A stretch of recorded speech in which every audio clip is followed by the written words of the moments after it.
යේසුනි අපිව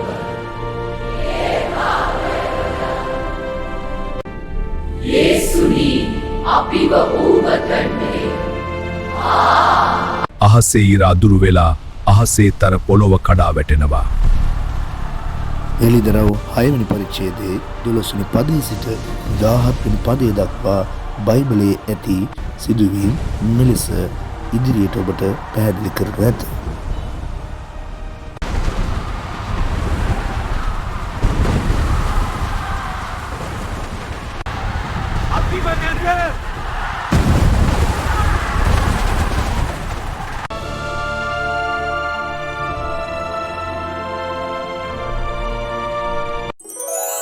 එළිදරව් පොතේ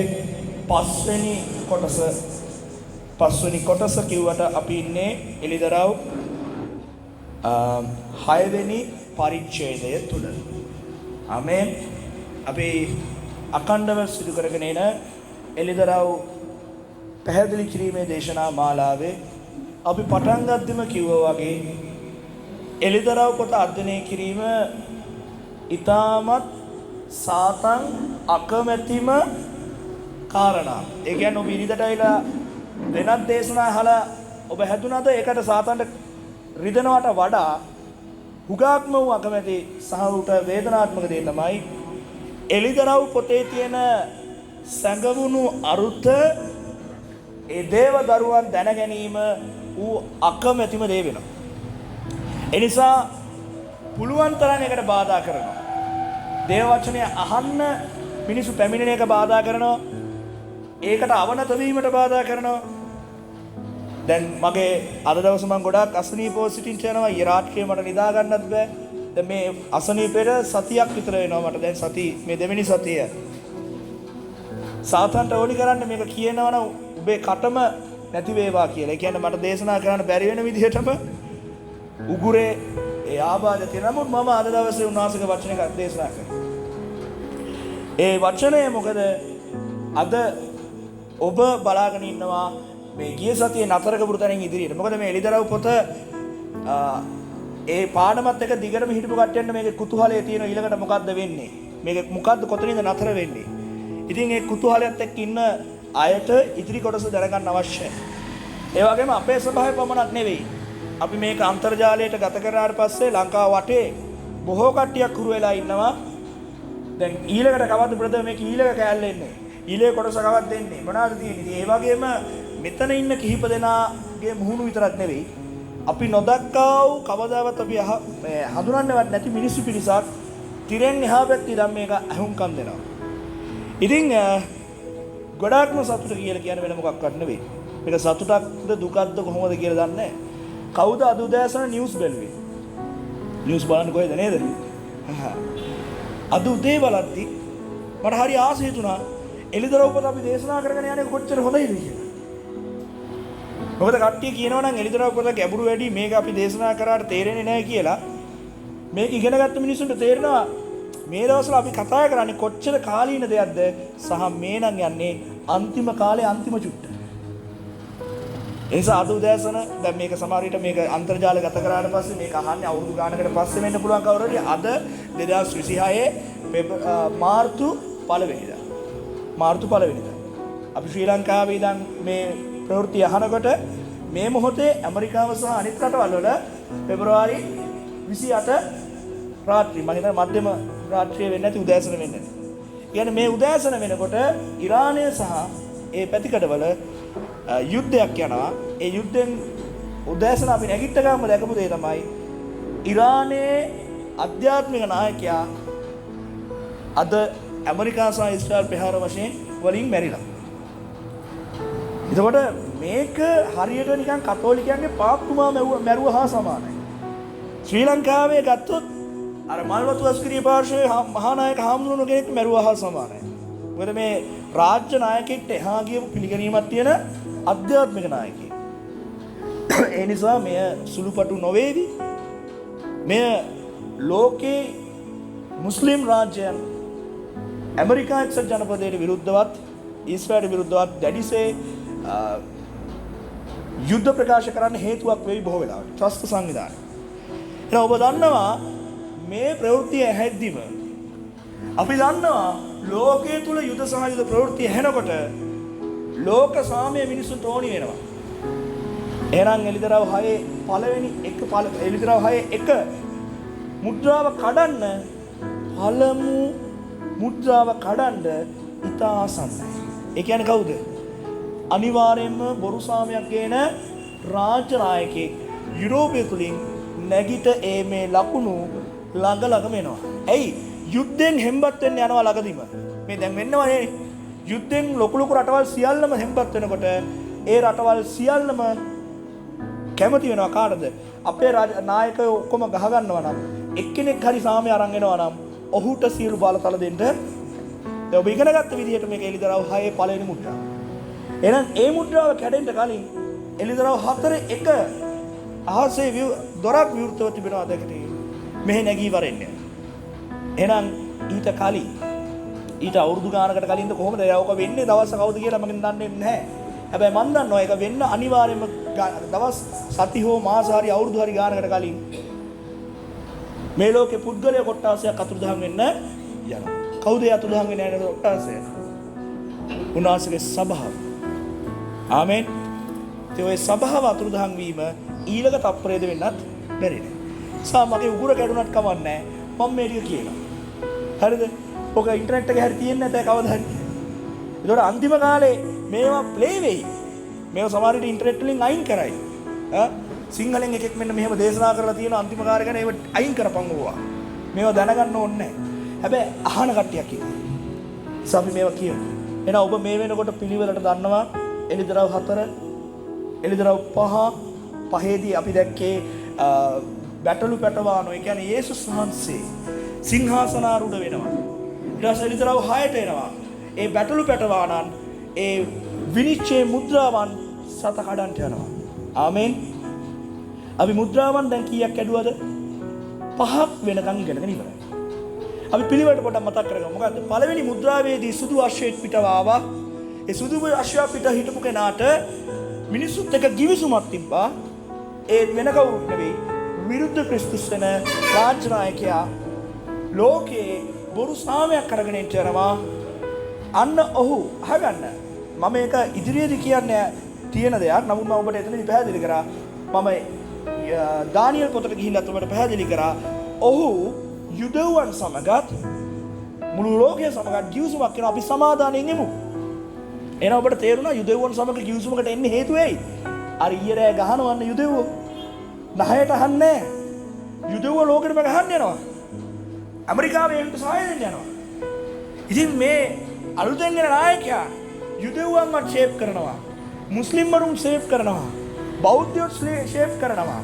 මේ හැමෝම එක වේදිකාවකට ගෙනල්ලා කියනවා අපි සමාදානයෙන් ඉමු. දැන් යුද්ධෙන් හෙම්බත් වෙච්ච මිනිස්සු මොකද කරන්නේ? ඔව් ඔබතුමා හරි. ඔබතුමා අපේ නායකයා වෙන්න. යුදෙව්වෝ මේකට කැමති වෙන ප්‍රධානම හේතුව තමයි ඔහු යුදෙව්වන්ට කියනවා උඹලා මෙච්චර නටන්නේ උඹලගේ දේවමාලිගාව නැති නිසානේ. හරි. මම මැදිහත් වෙලා මේක හදන්න ඔබට හදලා ඉඩක් හදලා දෙන්න. ආමෙන්. එහෙනම් ඒක තාම අපි ඒ කොටසට ආවේ නැහැ. නමුත් මම ඔබට ඒ කොටස් වල තියෙන දේවල් මේ තැන් වලට සම්බන්ධ කරලා පෙන්වුවා මම. හරිද? එතකොට ඒක විච්ච ගාම අවුරුදු 3මාරකට පසු අපි ඒක කතා කරේ දානියෙල් පොතේනේ. සතියේ මැද. සතිය කියන්නේ 7යි. එකකින් මැද කියන්නේ 3මාර. ඒ කියන්නේ අවුරුදු 3මාරකට පස්සේ මොකද වෙන්නේ? ඒ ගිවිසුම හො කඩනවා. ඒ කියන්නේ සාමය අරගෙන ආපු නායකයා මෙයාජියෙක් කියලා මතුවෙන්න යනවා. මොකද උගේ තියෙන අර කුරිරු ගති ටික මතුවෙන්න එනවා. එහෙනම් එතනදී ඒ අශ්වයාගේ පිටවෑමත් සමග ඒ කියන්නේ රතු අශ්වයා. ඒ කියන්නේ යුද්ධ. ඒ කියන්නේ දැන් වරදවා පටලවා ගන්න එපා. ඒ ඇති වෙන යුද්ධ නෙවෙයි මේ ඇති වෙන්නේ. හරිද?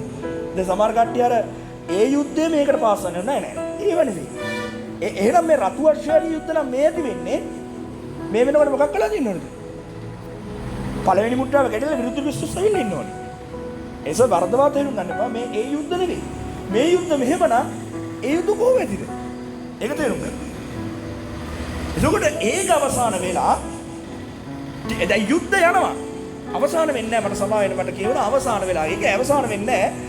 යුද්ධ යන අතරතුරම ඊළඟ මුද්‍රාව කැඩෙනවා. මොකද්ද? තුන්වෙනි මුද්‍රාව. මේ මුද්‍රා කඩන්නේ කවුද? යේසුස් වහන්සේ. යේසුස් වහන්සේ අවසර දෙනවා ඊළඟ එකක් තියෙන්න. ඊළඟට මොන අවශ්‍යද? කළු අවශ්‍යය. කළු අවශ්‍යය පිළිගෙන එක්කෙනාගේ අතේ තරාදියක් තියෙනවා. මම ආර්ථික විද්‍යාව ගුරුවරයෙක් නිසා ඔබට මම පැහැදිලිවම කිව්වා තරාදිය වෙලදාම.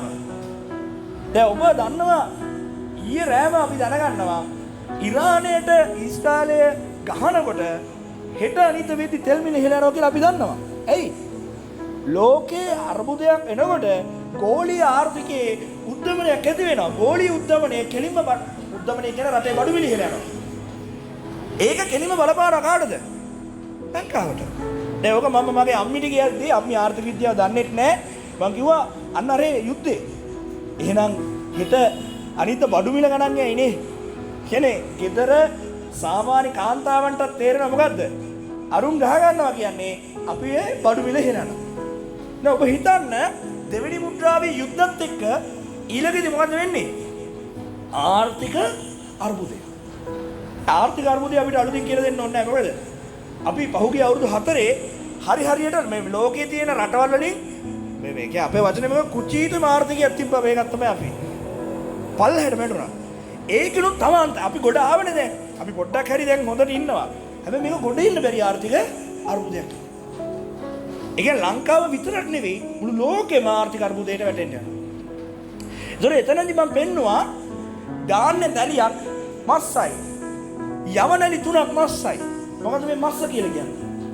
දවසේ වැටුපක්. හරියට කිව්වොත් අපි එක වර්තමානයේට වටේට ගත්තා.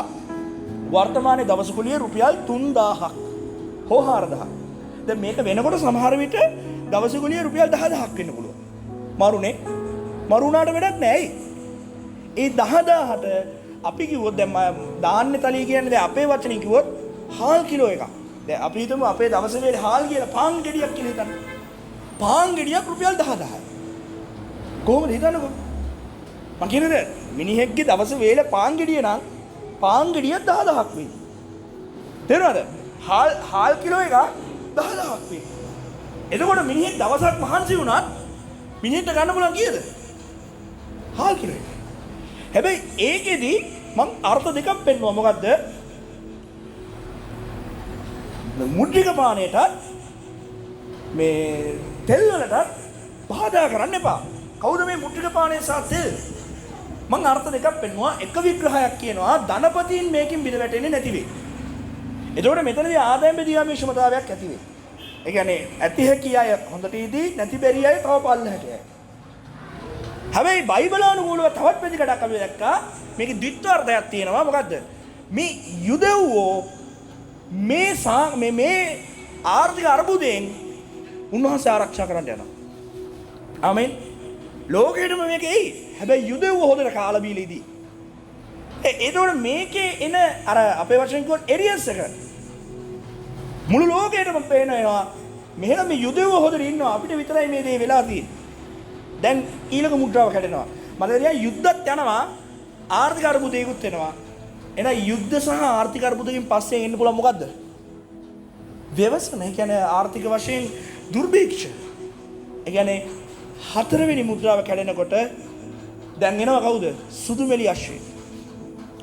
සුදුමෙලි අශ්වයා අපි පෙන්නවා දුර්භික්ෂ වසංගත ඒ වගේම දුර්භික්ෂ වසංගත සහ සහගත හරිනේ යුද්ධ ඇති වෙනවා ආර්ථික අර්බුද එන ඒ දෙක එකතු කරාම සමානයි මොකද්ද? මරණ. ආමෙන්. මේ තමයි ගිය සතියේ දක්වා කොටස. ඔබට පැහැදිලිනේ? එහෙනම් මම මේ සාරාංශයක් දුන්නේ. ඔබට මොකද මේක කන්ටිනියු යන නිසා. එහෙනම් ඔබට පැහැදිලි මේ දක්වා කොටසේදී. මොකද එතන කියනවා හතරවෙනි මුද්‍රා කඩුව කල මොකද සුදුමෙනි අශ්වයෙක් පිටවාවේ ඌ පිට හිුම් තනත්තාගේ නාමය නම් මරණයයි. මට දැන් කටපාඩුත් එක්ක මේ පද. නේද? මරණය. ඒ යුද්ධ ආර්ථික ව්‍යවස්ථන සමානයි මරණය සාධාරණයි. අපිට පැහැදිලිද? දැන් මේ එලිතරව පොත කියවන්නම් අපි කියවගෙන ගියාට මේ එකක්වත් තේරුන්නේ නැහනේ. දැන් ලස්සනට විදිමත් තේරෙනවානේ ඔබටනේ. එහෙනම් පැහැදිලි. දැන් මරණය ඔහුට දෙනව අවශ්‍යයි. දැන් ටික ටික අහගන්න. මේ මෙතෙන්ට එනකන් හතරවෙනි මුද්‍රාවට එනකන් අර ජීවමාන සත්‍යයන් හතර දෙනා ඇවිල්ලා තමයි මේව කරේ. ඒ කියේ මොකද්ද? ක්‍රිස්තුස් වහන්සේව නියෝජනය කරපු සංකේත හතර. කවුද? සිංහයා, ගවයා, මනුෂ්‍යයා, රාජරිය. සිංහයා කියන්නේ රජුන්ගේ රජ. ගවයා කියන්නේ මිනිසාගේ සෑම බරක්ම උසුලා ගන්නා. මනුෂ්‍යයා දෙවියන් වහන්සේ යේසුස් වහන්සේ ලෙසින් 100% මිනිසෙක් වුණා. රාජරියා දේව පුත්‍රයාණන්. එතකොට මේ වල ප්‍රතිවිරුද්ධය තමයි විරුද්ධ ක්‍රිස්තුස්. සිංහයා බොරු රජෙක්. පළවෙනිටම ආවේ බොරු රජෙක් විදියට. දෙක, ගවයා මිනිසුන්ගේ බර උසුලා ගන්නවා වෙනකොට මිනිස්සු පිට බර පටවන්නේ. මිනිස්සෙක් කනකුර අමානුෂිකයි. අනිත් එක දේව පුත්‍රයා යකාගේ පුතා. තේරුණාද? අපනහත. දැන් එතකොට මේ දක්වා සියලුම දේවල් උනේ විරුද්ධ ක්‍රිස්තුස්ගේ හරහානේ. දැන් යේසුස් වහන්සේ මරණේ මුද්‍රාවක් කඩනවා. ආමෙන්. මම දැන් එහෙනම් ඔබට පෙන්වන්න යන දේ මේ දේ මම ඊයේ ඔබට දේශනාව ලෑස්ති කරලා යාඥා කරලා ඉන්නකොට මට අලුතෙන් ශුද්ධාත්මය වහන්සේ දැන් මම ඉගෙන ගන්නකොට මට මේක ඉගෙන ගන්න ලැබිච්ච දෙයක් නෙවෙයි. නමුත් ශුද්ධාත්මයන් වහන්සේ විසින් මට බයිබලේ කනෙක්ට් කරලා පෙන්නපු දෙයක් මම ඔබට දැන් පෙන්වන්න යනවා. ඒ කියන්නේ ඊයේ මම අනාවරණයක් ගත්ත දෙයක්. කියන්නේ ලිදරපොර කරගෙන යද්දී ඉවර වෙන්නේ නැහැ. සමහර විට ඔබ මේක ඉගෙනගෙන ඔබ ස්ටඩි කරද්දී ඔබට මම පෙන්නපු නැති සමහර ඒවා පෙනේ. හිතම එළිදරව්. මොකක්ද දන්නවද? මම පොඩි දෙයක් කියන්නම්. දැන් පිළිවෙල දැක්කද? වසංගත, සාගත, දැන් බොරු සාමයක් තිබ්බා. ඊට පස්සේ මොකද්ද වෙන්නේ? යුද්ධ ඇති වෙනවා. වසංගත, සාගත. අන්තිමට කඩන සාගතේ මොකද්ද වෙන්නේ? අන්තිමට මරණය කඩනවා නේ. මං කියන එක තේරෙනවද? ඔබට මතකද ඊට කලින් මම කිව්වා ඊශ්‍රායල් සෙට් එකව වෙන් කර ගන්නවා කියලා. මේ ලෝකයේ තුල ඒ පීඩාව එන්නේ නැහැ කාටද? යුදවුවන්ට එන්න දෙන්නේ නැහැ. මම එළිදරව් පොත පටන් ගද්දිම ඔබට කිව්වා මම පස්සේ පෙන්නන්නම්. මේ එළිදරව් පොත කියන්නේම පරණ කිව්සීමේ ස්ක්‍රිප්ට් එකක් නැවත ලිවීම. ස්ක්‍රිප්ට් එකක් කියන්නේ මොකද්ද සිංහලෙන් අපි කිව්වොත් පිටපතක් නේ. පිටපත. ඒ කියන්නේ මේක ෆිල්ම් එකක් වගේ නෑනේ. මේ පිටපතම දෙවියන් වහන්සේගේ සැලැස්ම නෙමෙයි. ලෝකේ මවන්නත් කලින් දෙවියන් වහන්සේගේ සැලැස්ම. එතකොට මම ඔබට කිව්වොත් ඔබ පුදුම වෙයි. මේ සැලැස්මම සාමාන්‍යයෙන් පරණ කිව්සුම තුලත් දෙවියන් වහන්සේ පෙන්නලා තියෙනවා. හැබැයි හැංගිලා. ඒ කියන්නේ මේ දේ සමාන්තරයි ඕල් ටෙස්ටමන්ට් සිංහලෙන් කිව්වොත් පරණ කිව්සුමේ කතා මාලාවට. ආමෙන්. කියන සිද්ධිය. දැන් මෙතන විතරක් නෙවෙයි ඉස්සරහට වෙන ඒවා මම පෙන්නනවා. ඒ කියන්නේ සාක්ෂිකාරයෝ දෙන්නෙක් එනවා කියලා මම කිව්වනේ. එලියා සහ කවුද? මෝසෙස් හෝ යොහාන් හෝ ආරෝනේ සමායන මේක. ඒනොක්. අපි ඒක එතනදී කතා කරන තුරු මම එහෙ පොඩි ගියක් දීලා තිබ්බා. එතකොට මේ දේවල් පරණ කිව්සුමේ සිද්ධීන්ට සමාන්තරයි. දැන් උදාහරණයක් දෙන්න මම මෙහෙම කියන්නම්කෝ. ඔබ ෆිල්ම් එකක් බලනවා. අලුතෙන් ආපු ෆිල්ම් එකක් කියලා හිතන්නකෝ. අලුතෙන් ආපු ෆිල්ම් එකක්. ඒ ෆිල්ම් එක අපි අලුතෙන් බලනවා. නමුත් අපේ කලින් ජෙනරේෂන් එකේ එහෙම නැත්නම් අපේ කලින් පරම්පරාවේ කට්ටිය කියනවා ඔය ෆිල්ම් එකම කලින් ආව 1970 ගණන් වල අපි බැලුවා ඕක. දැන් ඔයගොල්ලෝ දන්නවා සමහර සිංහල ෆිල්ම් තියෙනවා මොකද්ද? සිහිනහසේ වසන්තේ. අර මොකද එකක් තියෙනවනේ නේ. අර විජේ කුමාර් තුංගයි මාල්නි ෆොන්සේකයි සනත් ගුණතිලකයි රඟපාන්නේ. ඒ ෆිල්ම් එකක් තියෙනවනේ. ඒ ෆිල්ම් එකම අලුතෙන් ගහලා තියෙනවා. අපි හිතමුකෝ එහෙම. ඒ ෆිල්ම් එකම එහෙම නැත්නම් අපි දන්නවා මොකද්ද මේ මොකද්ද තියෙනවනේ දුලීකා කියලා ෆිල්ම් එකක් තියෙනවා. මොකද්ද මේ තියෙනවනේ එපා වුණත් හිටෝ නෑ වේ නා උත්තරතර හිතේ. ඒ ෆිල්ම් එකම ආය අලුතෙන් යනවා. ඒත් අපි කියනවා මේක කලින් බලපු ෆිල්ම් එකක් නේ බං. හැබැයි මතක් වෙන්නේ ටික දෙනෙක්. මං කියන එක තේරුණාද ඔබට? එහෙනම් මේ එළිදරව් පොතේ සමහර මේ කතා පුවත ඒ විදිහටම පරණ කිවිසුමේ අපිට හම්බ වෙනවා. ආමෙන්. කියන්නේ මේ සැලැස්ම දෙවියන් වහන්සේ එදා ඉඳන් හිතේ තියාගෙන තිබ්බ සැලැස්ම. දැන් ඔබට මං කියන එක පොඩක් බලන්න. දැන් මේ කොටස මට අනාවරණය වුණේ ඊයේ රාත්‍රියේදී. මොකක්ද දන්නවද? මම ඔබට ගිය සතියේ පැහැදිලි කරනවා යුදෙව්වන්ව වෙන් කර ගන්නවා. පැහැදිලිද? ඒ කියන්නේ මුද්‍රික පාණයටත් දෙවිවන්ට අනුතුරු නොකර අර ඊළඟ මුද්‍රාව කැඩෙනවා. මොකද්ද? මරණය. ඔබට මතකද මිසරයේදී මං එන්න බෑන ෆොටෝ ඔබට තේරෙන්නේ නැති. පීඩා 10ක් එනවා. අන්තිම පීඩාව කැඩෙන්නේ මොකද්ද? මරණේ දූතයා. ආමේන්. මරණේ දූතයාගේ මුද්‍රාව කැඩෙන්න පෙර මෝසස් කියනවා මොකද්ද? ඔබලාගේ ගෙවල් වල උඩ මොනවාද? බැටළු පැටුවාගේ ලේ තවරන්ට. ආමේන්. මම කියන එක තේරුම් ගන්න. මෙන්න මේ අවුරුදු 3මාර ඉවර වෙනකොට යුදෙව්වෝ යේසුස් වහන්සේව පිළිගන්න යනවා. ඒ කියන්නේ දැන් යුදෙව්වෝ යේසුස් වහන්සේ පිළිගන්නේ නැද්ද? නෑ. මෙසියස් යේසුස් කියලා පිළිගන්නේ නෑ. එහෙනම් මම ඔබට ඉදිරියේදී කියලා දෙන්න නියමිතයි. අර සාක්ෂිකාරයෝ දෙන්න එක්කෙනෙක් අනිවාර්යෙන්ම එලියා. මොකද එලියා මැරුන්නේ නෑනේ. එලියා ස්වර්ගයට ඔසවා ගත්තා. එලියා නැවතෙන්ට යනවා. ඊළඟ කෙනා බොහෝ විට මෝසෙස් වෙයි කියලා ගොඩක් කට්ටිය කියනවා. එක්ක යොහාන් වෙයි. මම ඒ නිසා ඒක ගැන පැහැදිලිව කියන්න යන්නේ නෑ. මොකද දෙවියන් බයිබලයේ නිශ්චිතව කියපු නැති නම මම කියන්න. මොකද මම යොහාන්ද. මම දැක්කේ නෑනේ මේකනේ. නිසා මම මතවාද දෙකම පෙන්නනවා ඔබට. හරිද? ඒ නිසා යොහාන් වෙන්න පුළුවන්. මෝසෙස් වෙන්නත් පුළුවන්. මොකද මෝසෙස් තමයි යුදෙව්වන්ට ඒ මිසරයෙන් ගැලවිලා එන්න උදව් කරේ. ඒතකොට මේ මොහොතේ මේ නැවතෙන්නේ මෝසෙස් විය හැකි. ඒ නිසා මෝසෙස් වෙන්නත් පුළුවන් කියලා බොහොමයක් කට්ටිය කියනවා. නිසා මෙතනදී ඔබ තේරුම් ගන්න එහෙනම් මොකද්ද? පරණ කිවිසුමේ සමාන්තර වෙනවා මොකද්ද? මෝසෙස් කියනවා ඔබලාගේ උළුහව් වල තවරන්න මොකද්ද? බැටළු පැටුවෙක් ගෙලේ. එතකොට මේ වර්තමානයේ බැටළු පැටවා කවුද? එදා බැටළුවෙක් විදියට යේසු හිටියේ නෑ. අද පිරිසුදු බැටළු පැටවා ගෙලේ කවුද? යේසුස් වහන්සේ ගෙලේ.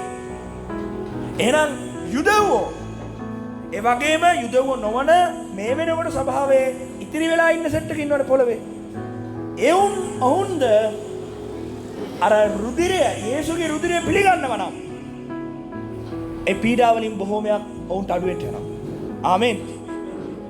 දැන් ඔබට තේරුණාද මේ ටික කොච්චර සමාන්තරයිද කියලා? අර යුදෙව්වන් ආරක්ෂා කරගත්තා මරණයේ පොළොවට දෙන්න කලින්. හැබැයි මතක තියාගන්න තව දෙයක්. මරණවා හැබැයි හොය මරනවා. මොකද මම එහෙම කියන්නේ පස්වෙනි මුද්‍රාවෙන් තමයි අපි අවසන් කරේ ගිය සතියේ. අපි එතන ඉඳන් ඉදිරියට යමු. දැන් පස්වෙනි මුද්‍රාව කැඩුවම අපි ඒක කියව ගිය සතියේ අර යේසුස් වහන්සේගේ නාමය පිළිගත්ත සභාවේ ඔසවා ගැනීමට අහුවෙච්ච නැති සෙට් එක. ඒ කියන්නේ කවුද? මනාලිය වෙන්න පින්මදි වෙන්නේ නැති. ඒකයි තාමත් අපි මහ පොළොවේ. එතකොට ඒ සින්දු එහෙම කියන්න පුළුවන්. හරිද? ඒ කියන්නේ යේසුස් වහන්සේ අපිත් දකින්න නැති. බලන් ඉන්නට ඇති.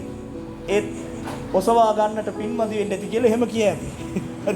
ඒ වගේ තමයි සභාව ඔසවාගෙන යන්න බැරි වෙච්ච කට්ටිය දැන් විරුද්ධ ක්‍රිස්තුස්ගේ පාලනය තුල පීඩණයට ලක් වෙනවා.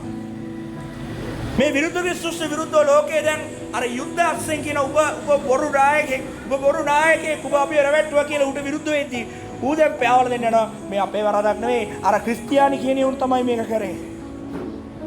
එතකොට මිනිස්සු හොය කිතුනවා මරන්න යනවා. මම ඔබට පෙන්නුවා. එතකොට ඔබගේ පවුලේ සිටින ඔබගේ සැමියා ඔබගේ බිරිඳ ඔබගේ මේ පවුලේ දරුවෝ දෙමව්පියෝ කිතුනුව නොවේ නම් ඔවුන් විසින්ම ඔබව පාවල දෙන්න යනවා.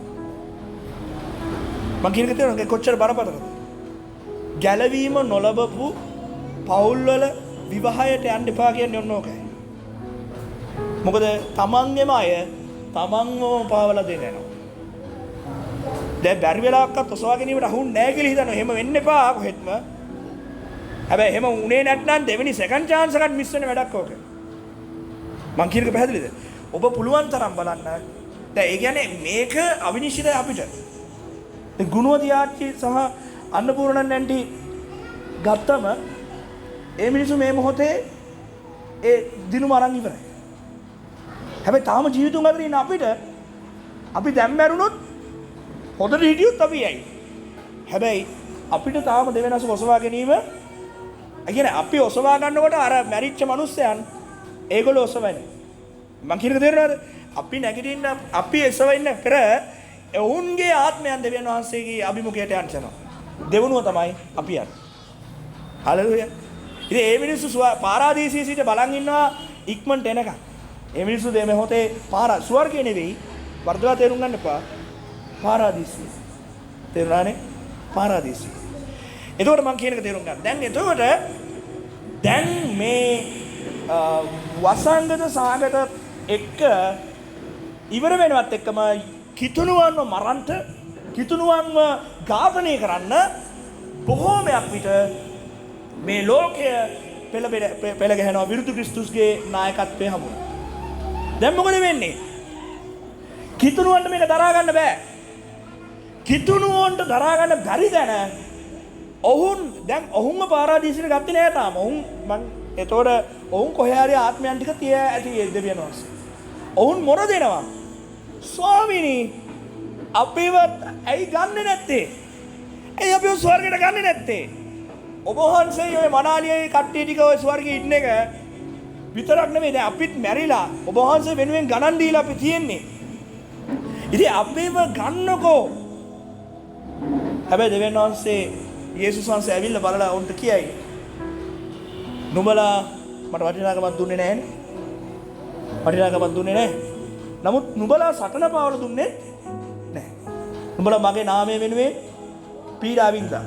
හැබැයි මං කියන එක තේරුණානේ මනාලියට පීඩා තියනවද? නැහැ. ඔසවා ගැනීමට අසු වෙන මනාලියට පීඩා නැහැ. මේ පීඩාව කාටද? සභාවට ඇවිල්ලා මනාලිය ලෙස ඔසවා ගැනීමට බැරි වෙච්ච මිස්විච්ච සෙට් එක. ඒ මිස් වෙලා අන්තිම වෙනකන් සටන පාවල දෙන්නේ නැහනේ. දැන් ඔබ හිතන්න එපා අපි මේ සටනෙන් කොහොම හරි ජය කරමු. ඒක විඳින්න නම් හිතන්න එපා. අනිත් එක එහෙම විදලා ආව කියලා ඔබට මේ යේසුස් වහන්සේගේ මනාලිය කියන සුදුසුකම ලැබෙන්නේ ස්වර්ග රාජ්‍යයේ මෙහෙකරුවන් විතරයි ඔබ ඒතකොට. පැහැදිලිද? ඒතකොට මේ මනාලිය විදිහට සුදුසුකමක් නැහැ. ඔවුන් ටික නමුත් අපායට යන්නේ නැහැ. මං කියන එක පැහැදිලිද? අපායට යන්නේ නැහැ. ඒ නිසා යේසුස් වහන්සේ උන්ට කියනවා නුඹලා සටන පාවල දුන්නේ නැහැ. ඒ නිසා මම නුඹට සුදු සාලුවක් දෙන්න යනවා. පැහැදිලිද? සුදු සාලුවක්. ඒ කියන්නේ නුඹ මම තෝරාගත්තා. ආමෙන්. මම ඔබ තෝරාගෙන ඉන්නවා. ඒ දැම්ම ගන්නෙ නෑ. දැම්ම නම් උඩට එන්න බෑ. ඇයි? ඔබලාගේ සෙට් එකක් පිටින්මනේ මාව පිළිගත්තේ නැත්තේ. ඒ නිසා තව සෙට් එකක් ඉන්නවා මැරෙන්න ඕනේ. කියන්නේ ගණන සම්පූර්ණ වෙන්න ඕනේ. ඒ ගණන දෙවියන් වහන්සේගේ පමණක් දන්න ගණනක්. දෙවියන් වහන්සේ තෝරාගත්තේ උන් කීප දෙනෙක් ඇතිනේ. ඒ තෝරාගත උන්ගේ මේ මන් තෝරාගත්තේ උන් කියලා නෙවෙයි කිව්වේ මගේ 9 බ්ලොක් ඈ. ඒ නිසා මේ ස්ටේජ් එකේ ඉඳන් උන් කිව්ව කියන්න එපා. තෝරාගත්තේ ඔවුන් කියලා කියද්දි ඒ උන් කියලා කියවෙන්නේ 9 බ්ලොක්. ඒසේව ගණන් ගන්න එපා. ඒ තෝරාගත උන්ගේ ගණන සම්පූර්ණ වෙන තුරු දෙවියන් වහන්සේ කියනවා ඔබලව ගන්නේ නමුත් අර මැරුණු කට්ටියන්ට ඒකත් දරාගෙන ඉන්න බෑ. ඇති දැන්වත් ගන්න. හැබැයි දෙවියන් වහන්සේ කියනවා නෑ ගණන සම්පූර්ණ. ආමෙන්. හලෙලූයා. එහෙනම් එතනින් මේ දක්වා පස්වෙනි මුද්‍රාව දක්වා වැගිරුනේ කාගේ දේද? මුද්‍රා කැඩුනා. හැබැයි පීඩාවල් ඇති කරේ කවුද? විරුද්ධ ක්‍රිස්තුස්. මම එතනින් තමයි ගිය සතියේ අවසානයේ. මම කිව් එක එහෙනම් පැහැදිලිද? මම මේ විනාඩි 15ක් 20ක් විතර අරගෙන පැහැදිලි කරේ ගිය සතියේ ටික. එහෙනම් දැන් අපි මේ සතිය පටන් ගමු. මොකද මේ සතිය එහෙනම් කීවෙනි මුද්‍රාවද? 6 වෙනි මුද්‍රාව. එන්න එනිකරව 12. 6:12. හැමෝම අවධානයෙන් යුතුව කියවන්න. මොකද මේක අද රාත්‍රියේදී මේ කතාවේ පටන් ඒ කියන්නේ මේ කතාව අද රැයින් පටන් ගන්න පුළුවන්. මොකද අද උදේ අපිට ඇහිච්ච නිවුස් එකේ හැටියට අපි මේ ඉගෙන ගන්න දේ නිවැරදි. ආමෙන්. එනිසා මට සතුටුයි මේ දේවල් කියන්න ලැබීම. ඔබ සතුටු වෙන්න මේ දේවල් අහලා තේරුම් ගන්න ලැබීම. ආමෙන්. හalleluya. මොකද මේ පොත ගොඩක් කට්ටියට තේරෙන්නේ නැහැ. තේරුම් ගන්න අමාරුයි. අහගෙන යද්දී ඔළුව විකල් වෙනවා. නමුත් ඔබ වාක්‍යවන්තයි මේ වැහුම්කන් දීම. අපි කියවමු 12 වෙනි පදේ මෙහෙම. උන්වහන්සේ සවෙනි කියන්නේ 6 වෙනි කියන අදහස. මුද්‍රාව කැඩූ කල මම දුටුමි. මහත් වූ කම්පාවක් විය. සූර්යයා කේශ කලම්බයක් මෙන් කළු විය. මුළු හඳද ලේමින් විය. අත්තික්කා ගහක් තද සුළඟක් සෙලවී එහි අකාල ඵල වැටෙන්නාක් මෙන් අහසේ තාරකා පොළොව පිට වැටුණේය. අකුණල නද පොතක් මෙන් අහස පහ කරන ලද්දේය.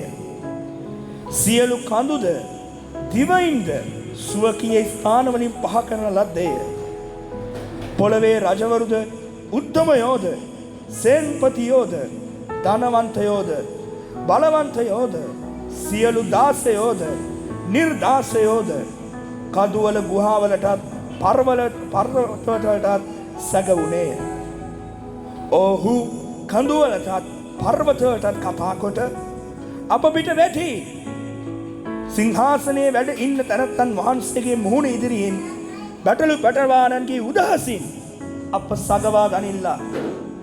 මක් නිසාද උන්වහන්සේගේ උදහස මහත් දවස පැමිණ බැවින් සිටින්ට පුළුවන් උන්වහන්සේගේ පැමිණ බැවින් සිටින්ට පුළුවන් කාටදයි කීවෝය.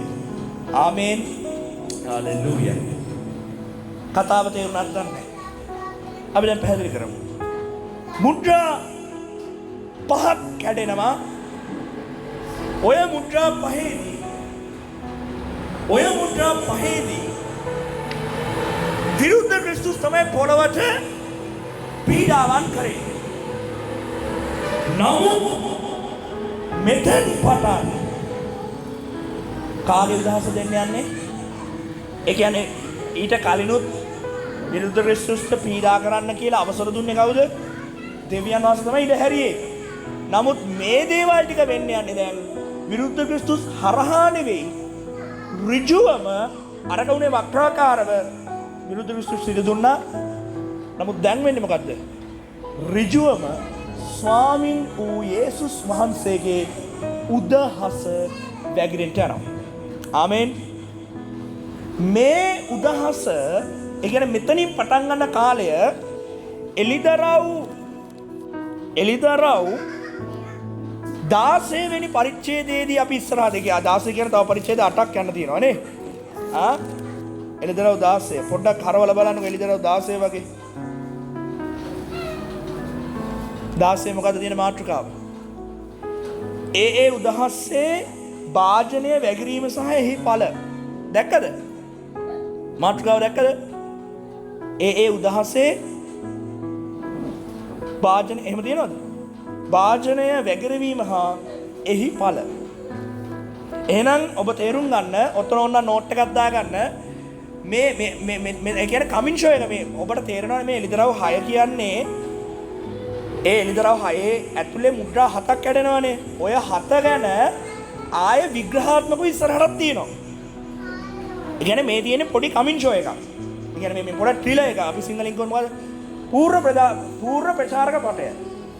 ඉංග්‍රීසියෙන් අපි ඒකට කියනවා ෆිල්ම් එකක් පිට වෙන්න කලින් ට්‍රිලර් එකක් පෙන්නනවා කියන්නේ. ඒකට අපි සිංහලෙන් කියනවා පූර්ව ප්‍රචාරක පට. දැන් උදාහරණයක් විදිහට ඔන්න දැන් අලුතෙන් ෆිල්ම් එකක් යනවා. හරි අලුතෙන් ෆිල්ම් එකක් කියලා දිනනවා කියලා හිතන්නකෝ. ටීවී එකේ ඇඩ් එකක් යනවනේ. ෆිල්ම් එකේ මෙන්න මේ වගේ කොටස් ටික මේ දවස්වල යනවා ධර්ම යුද්ධය කියලා. ධර්ම යුද්ධය කියලා යනවා වයිෆ් කියලා යනවා මොකද එක ෆිල්ම්ස් ගොඩක් යනවා. ඒතර ඒ ෆිල්ම් එකේ මෙන්න මේ වගේ කොටස් තියෙනවා කියලා ඒ පූර්ව ප්‍රචාරක පටෙන් ප්‍රදර්ශනය කරනවා. එහෙනම් හරියට මේ ටික ඒ වගේ. දැන් මම ඔබට මේ ඒ කොටස් වලට අදාළ දේවල් බස්ස කිව්වට ඒවා තියෙන ඉස්සරහා. ආමෙන්. එහෙනම් මම කියන එක තේරුම් ගන්න මේ 6 වෙනි මුද්‍රාවේ සිට මේ එලිදරව් 16 දී පැහැදිලි කරන්න යන්නා වූ සප්ත කියන්නේ මොකද්ද? 7 පාත්‍ර කියන්නේ මොනවද? ඒ කියන්නේ මොනවද?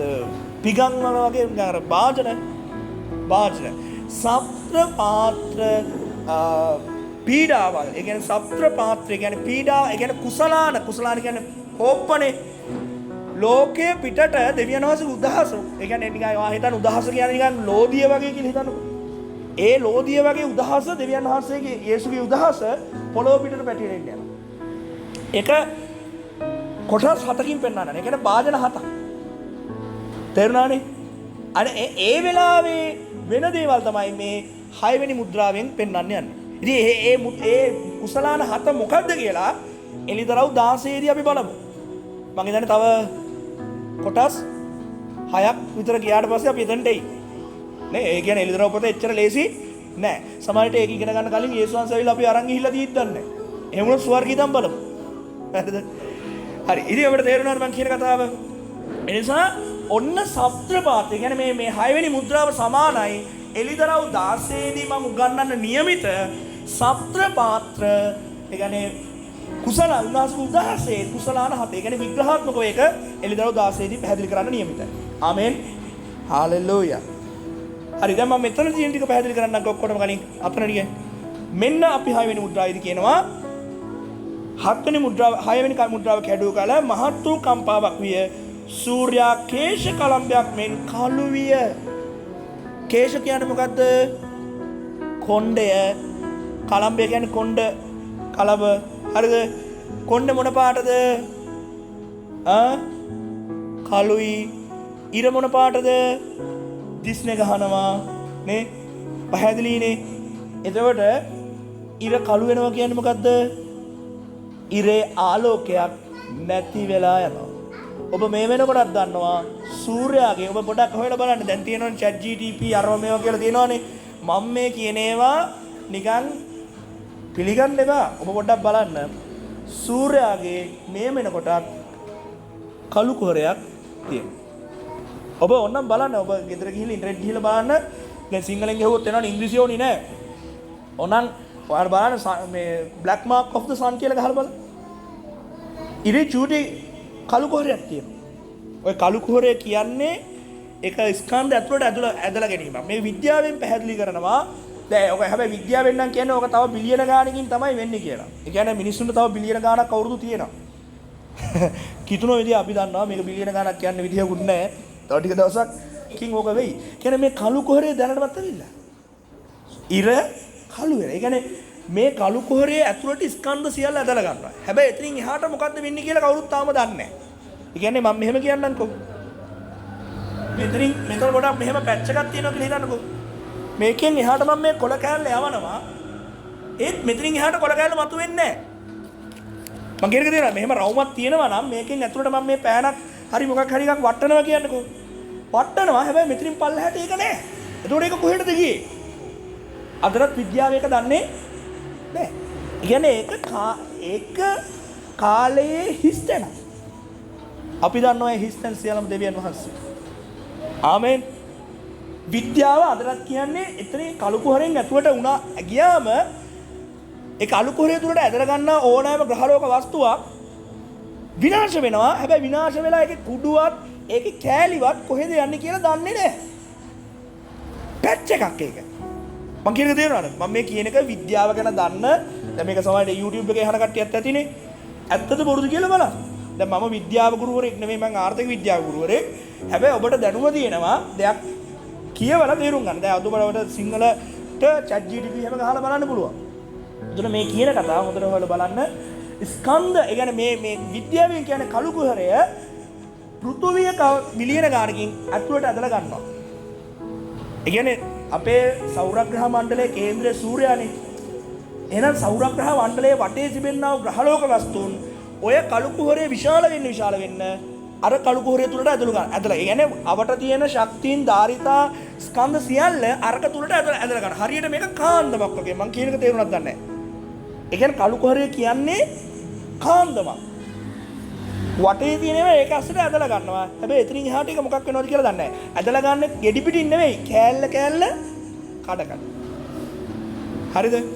ඉතින් මේක අවසනාවකට අපේ සෞරග්‍රහ මණ්ඩලයේ සූර්යාගේ කියන්නේ විශාලම ග්‍රහ වස්තුවේ සූර්යා කියන්නේ ග්‍රහ වස්තුවක් විශාලම ග්‍රහ වස්තුවේ අද වෙනකොට අපේ විද්‍යාඥයෝ හොයාගෙන තියෙනවා සූර්යාගේ මොකක්ද තියෙනවද?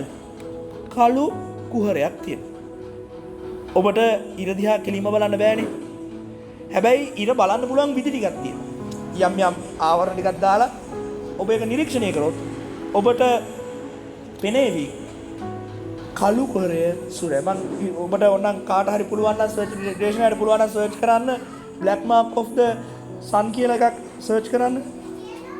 පික්චර් එකක් එයි ඕනනම්. ඇත්ත පින්තූරය එයි ඔබට. සිජිල බලන්න පොඩක් පුළුවන් නම් ෆෝන් එකේ බලන්න. හරිද?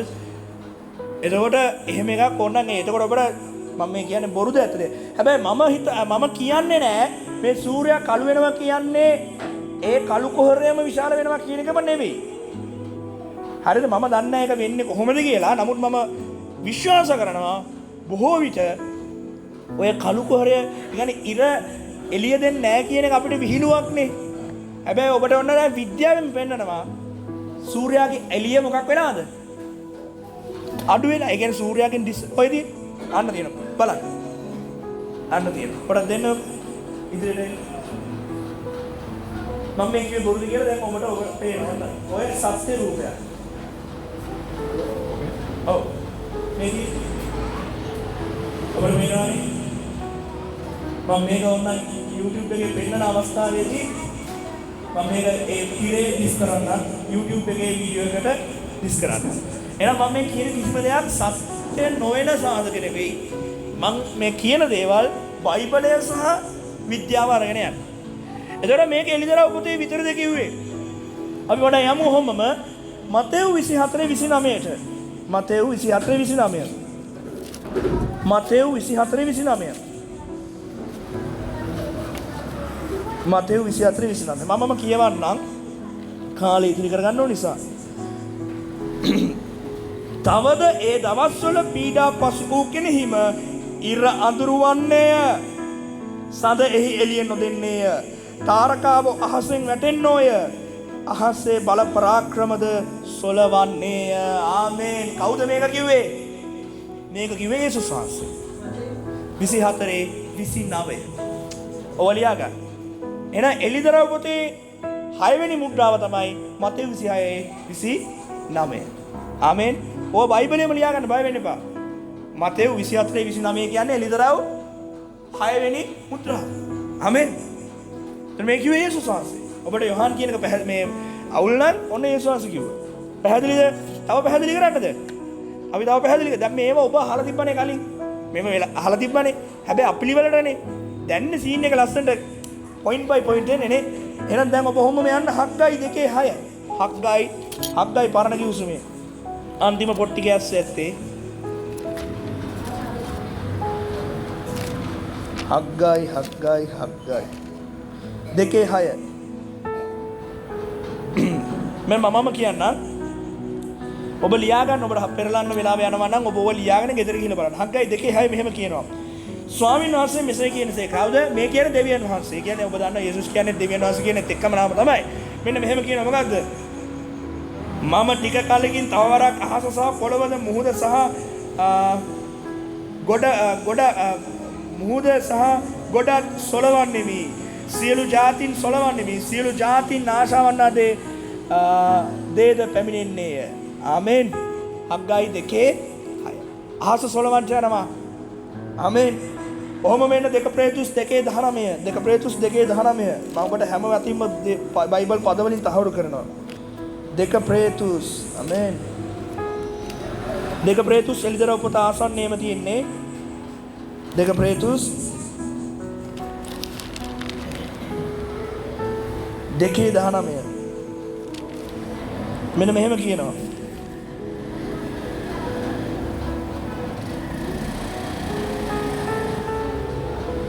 පොඩ්ඩක් ඉන්න. 2 පේතුස්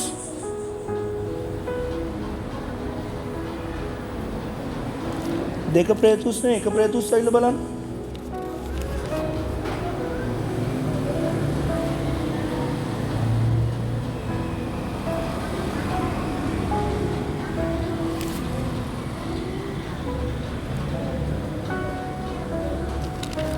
මට සමානව 3:19 වෙන්න ඕනේ. 3:19.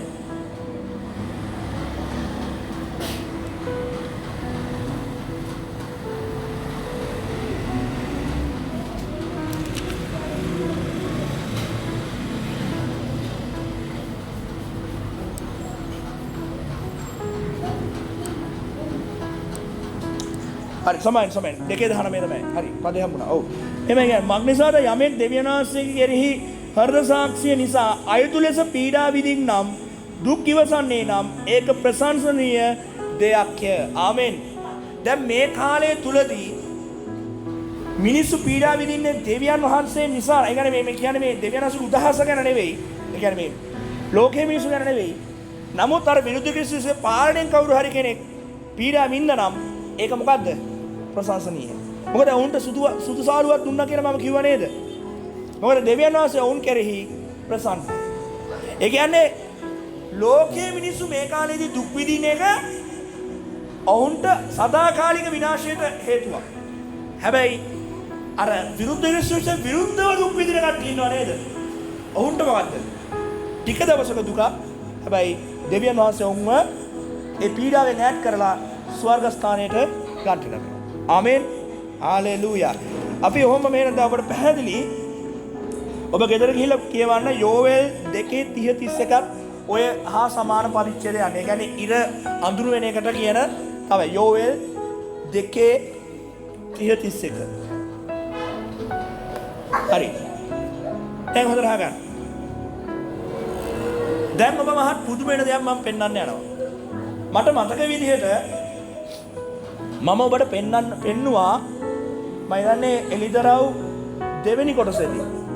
මතකද මම ඔබට කිව්වා අර මනමාලයා අහසෙන් එහා එනවා කියලා. මතකද? සලමොන්ගේ ගීතිකාවට කියලා පෙන්නුවේ. මතකද? එතකොට මම එතනදී ඔබට පැහැදිලි කරා මනමාලයා අපගේ ගරාදි අතරින් එබී බලනවා කියලා. අපේ තාප්පයට එපිටෙන් කියලා. මම එතකොට ඔබට කිව්වා තාප්පයක් තියෙන්නේ මොකටද? ආරක්ෂාවට. එතකොට මනමාලයා කියන්නේ කවුද මේ? යේසුස් වහන්සේ. අපි කියවුද මනමාලිය? දැන් අපි ඉන්නේ කොහෙද? පෘථුවියේ. දෙවියන් වහන්සේ යේසුස් වහන්සේ ඉන්නේ කොහෙද? ස්වර්ගයේ. අපි සහ ස්වර්ගයේ අතර තියෙන තැනදී අපේ පෘථුවිය ගාවින් තාප්පයක් කියලා කියන්නේ ආරක්ෂාවට දෙයක් නේ. එහෙනම් ඔබට තේරෙනවද එදා ඒ කතා කරේ මොකක් ගැනද? මම බොහෝ වෙලාවට හිතනවා ඒ තමයි ඕසෝන් ස්තරය. මේ අවකාශයෙන් එහා. මොකද අපිට අර සූර්යයාගෙන් එන අවශේෂ වෙච්ච මොනවාද අර කිරණ, ඒ කියන්නේ අපිට දරා ගන්න බැරි කිරණ උරා ගන්න මොකෙන්ද? අධික උෂ්ණත්වය අඩු කරන්නේ මොකෙන්ද? ඔබ හිතන්නේ අර ඉරෙන් එන ඉර එළිය කෙලින්ම අපේ ඇගේ පති දෙනවා කියලාද? අප්පෝ නේ. මම ඔබට තව දෙයක් කියන්නද විද්‍යාවෙන්. මේව හොයන්න. හඳේ ඉඳන් පෘථිවිය දිහා බලද්දී ෆොටෝස් දැකලා ඇතිනේ. ඒ කියන්නේ මේ අවකාශය මේ අපේ තියෙන්නේ මේ මම මේ අත විහිදවන්නේ මේ මොනවාද?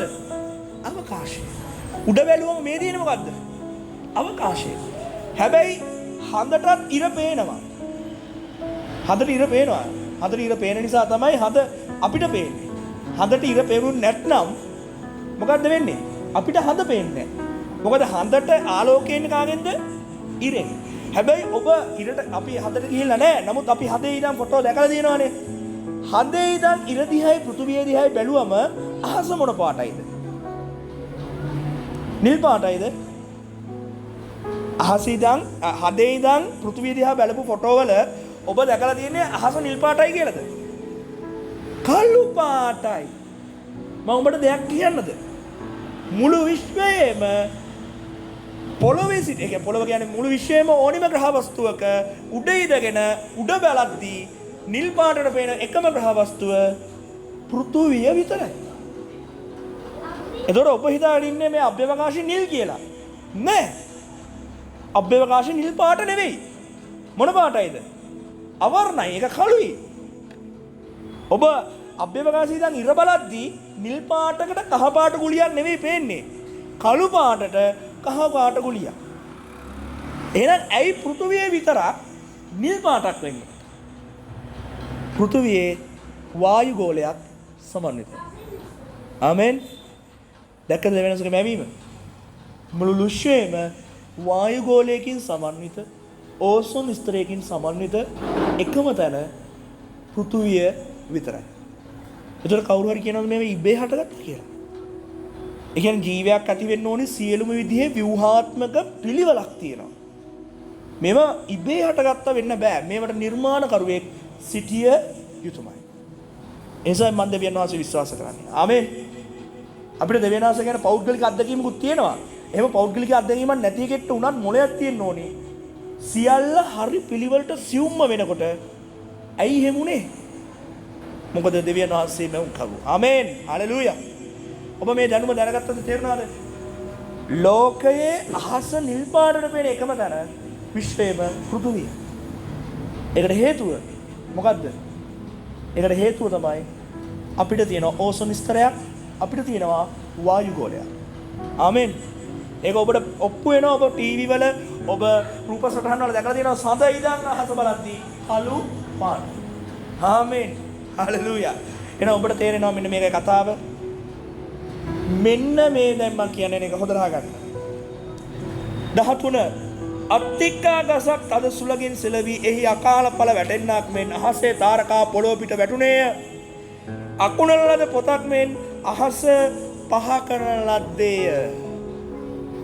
මේ අහන්න පොතක් අකුලනවා කියන්නේ දැන් ඔයාලා මම පාවිච්චි කරන පොත මෙහෙමනේ තියෙන්නේ.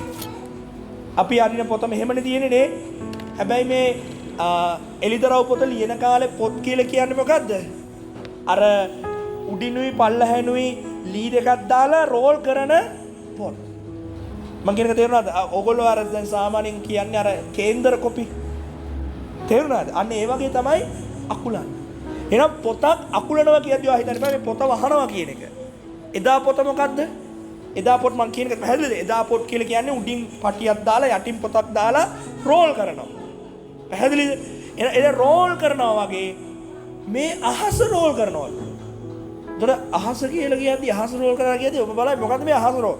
ඒ කියන්නේ අපේ පෘථිවියට උඩින් යම් දෙයක් ඇති. ඒ දේ මොකක්ද වෙන්නේ? අයින් කරනවා. ඒතර ඔබ හොඳටම දන්නවා අපේ පෘථිවියට උඩින් තියෙන අපේ ආරක්ෂාව මොකක්ද? ඕසෝන් ස්තරය. දැන් කාලයකට ඉහත ලෝකයේ මිනිස්සු තාක්ෂණයේ දියුණුවත් එක්ක රොකට් යවන්න ගත්තා. සඳ මතට, අභ්‍යවකාශ වලට විවිධ රොකට් යවන්න ගත්තා. එතකොට මේ රොකට් යවනකොට ඕසෝන් ස්තරය හානි වුණා. මොකද? ඕසෝන් ස්තරය හානි වුණා. ගෝලීය උෂ්ණත්වය පවා ඉහළ යන්න හේතුවක් වුණා. මොකද හේතුව මේ අහිතකර දුම. ඒ කියන්නේ මේ අපේ වායු ගෝලය දෙවියන් වහන්සේ ඔක්සිජන් වලින් සමන්විත කරා. එතකොට මේ ඔක්සිජන් වලට අමතරව විවිධ විකෘති මිනිසුන්ට අහිතකර දහනය වෙච්ච දුම වලින් පිරෙනකොට අර ඕසෝන් ස්තරයට අර වායු ගෝලයට හානි කරයි. එතකොට අර දරාගන්නේ නැහැ ඉරේලිය එහෙම. එතකොට ගෝලීය උණුසුම කන්ට්‍රෝල් නොවි පෘථිවිය මත පතිත වෙනවා. ඒතර මේව හානි කරගත්තේ කවුද? මිනිස්සු වෙන අපි විසින්මයි. පසුගිය කාලවකමානු වල අර රොකට් එහෙම තරගෙන මිනිස්සු යවනකොට අර රොකට් යන මාවත් ඔස්සේ ඕසෝන් ස්තරය හානි වෙලා තිබ්බා. කෙටියෙන්ම කිව්වොත් පැච් එක හිල් හැදිලා. මං කියන එක පැහැදිලිද? එතකොට අර ඉරෙන් එන එළිය කෙලින්ම පෘථිවියට පතිත වෙනවා. ඒ නිසා ලෝකයේ මිනිස්සු තීරණය කරා රොකට් යවනවා නම් එකම පාරකින් යවපන්. මොකද හැමතැනින්ම හිල්ලුනොත් මොකද වෙන්නේ? මේක. නමුත් ටික දවසකට පස්සේ ආයමත් NASA ආයතනයේ මේ වෙනවා අර හිල්ලිච්ච තැන ආයමත් මොකක් වෙලාද? පැසිලා. මගේ දෙයනේ මුම් බැලුවා කොහොමද මේක උනේ? අස්වභාවික වෙලා. පිස්සුද? ස්වභාවික දෙවියන් වහන්සේ තාමත් කරුණාවන්තයි. ආමේන්. දෙවියන් වහන්සේ එලිදරව් පොතේ කිව්වේ මම අකුරනකම් උඹලට මේක තියපන්. උඹලා මේක හිල් කරගන්න නැතුව. ආමේන්. හැබැයි මේ මොහොතේ දෙවියන් වහන්සේගේ උදහස වගුරුවනවා. ඔබට තේරුණාද? එහෙනම් ඕසෝන් ස්තරය ගැන ලෝකයේ කියන කලින් ලෝකයේ මේක හොයාගන්න කලින් එලිදරව් පොතේ ලියවෙනවා මොකද්ද? මම මේක උඹලා කියනවා. ඒ කියන්නේ නොකියා මෙතන මට කියන්න පුළුවන්. නොකියා නෙමෙයි පැහැදිලිවම කියන්න පුළුවන්. ගෝලීය උණුසුමත් ඉහළ යන්න යනවා. ඔයා හිතනවනේ අර කොරේ පිටට මරේ වගේ තමයි. ඒ කියන්නේ මෙතන අරහෙන් යුද්ධ, මෙහෙන් සාගත, මෙහෙන් මරනවා. ඒ මදිවට මොකද්ද? ග්‍රහලෝකවල තියෙන මේවා වැටෙන්න යනවා. ඉර අඳුර වෙලා ආලෝකයක් නැහැ. ඉර වෙනදා වගේ නැහැ. තියෙන ආලෝකයක් පොළොව මතට පතිත වෙන්න යනවා කොහොමද?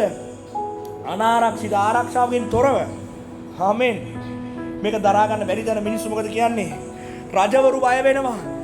අර කියන්නේ කෙරුමක් කාරයෝ සියල්ලම සෙන්පතිවරු, ධනපතියෝ, පූජකවරු, අර උදම්මෙන් හිටපු සියලුම කට්ටිය, පාලනය කරගෙන හිටපු සියලුම රාජ්‍ය නායකයෝ උන් එකෙක්ටවත් ගෑවෙන්න බෑ. ඔවුන් කඳු වලටත් ගුහා වලටත් ගිහිල්ලා හැංගෙනවා. එතකොට ඔබ බලයි දැන් කාලේ කොහෙද ගුහා කියලා. දැන් ඔබ දන්නවද ඊශ්‍රායලට ගහනකොට දැන් උදාහරණයක් විදිහට මම මීට මාස 6 දැන් අද ඊයේ ඉඳන් ආයෙමත් ඉරානේ ගහ ගන්නවා. ඔබ හිතන්නේ ඊශ්‍රායලි ඉරානයට ගැහුවට පස්සේ ඉරානේ නිකන් ඉදී කියලාද? ඔබ දැන් Facebook එකට ගිහිල්ලා බලුවොත් මේ වෙනකොට අරගොල්ලෝ අනිවාර්යයෙන්ම ඊශ්‍රායලට ගහලා ඇති. මම ගිය අවුරුද්දේ මගේ දරුවෙක්ගේ අම්මා කෙනෙක්ගේ යාළුවෙක්. ඒ කියන්නේ මම උසස් පෙළ ගුරුවරයෙක් වුණාට ආර්ථික විද්‍යාව එහෙ ඩිග්‍රියක් කරන ගැහණු කෙනෙක්ට මම පන්තියක් කරා. එතකොට එයා ඊශ්‍රායලේ වැඩ කරන කෙනෙක්. එයා එහෙ ඩිග්‍රියක් කරනවා. ඊශ්‍රායලේ ඉන්න ගමන් ඩිග්‍රියක්. මට පන්තියක් කරා. එතකොට ඇයට පන්තිය කරද්දී දැන් පන්තිය කර ඉන්නවා සර් පොඩ්ඩක් ඉන්න එලාම් එක වදිනවා කියලා කිව්වා. මම බැලුවා මොකක්ද එලාම් එක කියලා. සර් සේෆ්ටි එලාම් එක වදිනවා. මට දැන් යන්න වෙනවා පොළොව යටට කිව්වා. පොඩ්ඩක් පන්තිය නවත්තන්න පුළුවන්ද කියලා. මොකක්ද දන්නවද? ඒ කියන්නේ සේෆ්ටි එලාම් එක කියන්නේ රටේ නගරේ වදිනවා එලාම් එකක්. තව චුට්ටකින් බෝම්බයක් වැටෙනවා. තක්කාලා දුවපන් ඇතුළට. ඒ කියන්නේ ඊශ්‍රායල් කාර්යයන් මොනවා වුණත් මොකක්ද විශ්වාස කරන්නේ? බයිබලෙ විශ්වාස කරනවා. එතකොට මේ වකවානුව වෙද්දී මුළු ලෝකෙම දන්නවා ලෝකේ යන්නේ මොන පැත්තටද කියලා. එතකොට ලංකාවෙත් හැදිලා තියෙන පුළුවන් මේ වගේ සේෆ්ටි. ඔබ දන්නවා ප්‍රභාකරන් මොකක්ද හදලා තිබ්බේ? පොළොවේ යට හදලා තිබ්බ මොනවාද? බංකර්. ඔබ අදට ගිහිල්ලා බලුවොත් ජර්මනියේ දෙවෙනි ලෝක යුද්ධ කාලයේදී මම බැලුවා මේ YouTube එකේ තිබිලා වීඩියෝ එකක්. මම ජර්මනිය ගිහිල්ලා නැහැ. හැබැයි ඔබට අද තියෙනවා ඔක බලන්න. ජර්මනියේ මාලිගාවක් හදලා තියෙන අර කවුද හිට්ලර්. ඉතින් පොළොවේ යට. ඒ කියන්නේ ලෝකේ කොහෙන් ඇවිල්ලා ගැහුවත් ඌ ඇතුලේ බෝම්බේ වදින්නේ නැහැ. දැන් මට මතකයි ගිය අවුරුද්දේ ඇමරිකාවේ ඉරානයට ගැහුවා ඒගොල්ලෝගේ න්‍යෂ්ටික බලාගාරයට. හැබැයි පොළොව මත පිට නෙවෙයි. පොළොව ඇතුලේ. පොළොව ඇතුලේ තියෙන බංකරයට ගහන්න පුළුවන් තාක්ෂණය තියෙන ඇමරිකාව ළඟ විතරයි. ඒ කියන්නේ උඩින් ගැහුවම පොළොව හිල් කරගෙන අඩි ගාණක් කිලෝමීටර් ගාණක් පල්ලෙහාට බහින්න ඕන. මං කියන එක තේරුණාද? අපි හිතනවට වඩා ලෝකයේ යුද තාක්ෂණයේ යුද උපක්‍රම ඉතා අසීරු. මං කියන එක පැහැදිලිද? දොර මේ බලවතුන් රාජනායකයන් දෙවියන් වහන්සේ උදහසින් හැංගෙන්න කොහෙද යන්නේ? පොළොව වලට හැංගිලා ආයයි. ඇයි ගහලෝක කඩන? මං කියන එක තේරුණාද ඔබට? දැන් ඔබට හිතෙන්නේ නැති ඉර අඳුරු වෙලා නම් උෂ්ණත්වය දරා ගන්න බැරි නම් එතකොට ග්‍රහලෝක කඩා වැටෙනවා නම් මිනිස්සු පොළොව උඩ ඉදීද කියලා. ඉතින් ඒක තමයි දෙයියනේ මේ කියන්නේ උන් කොහෙද යනවා කියලාද? ඇතුලේ බංකර් හදාගෙන යනවා. ඉතින් බංකර් වලට ගියාට පස්සේ ඔබ හිතනවා දෙවියන් වහන්සේගේ උදහස ඒත් පැමිණෙන්නේ නැති වෙයි කියලා. මුන්ට ඒත් එනවා. එතකොට මම මොකද කියන්නේ? කඳු අපේ පිට වැටියන් මැරියන් අපි. ඒ කියන්නේ දෙවියන් වහන්සේ මරණය ඉල්ලුවත් මරණය දෙන්නේ නැහැ. හාලෙලූයා. ඔබට මේක ගැඹුර තේරෙනවද?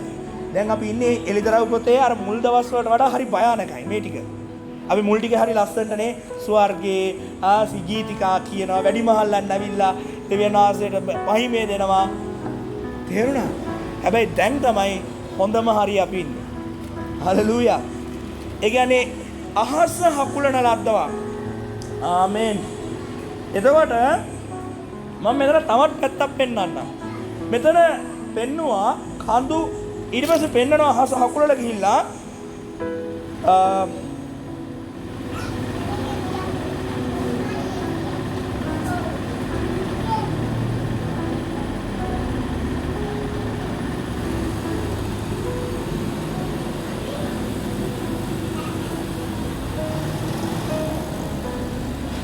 සියලු කඳුද දිවයින්ද සුවකී ස්ථාන වලින් පහවන ලද්දේය.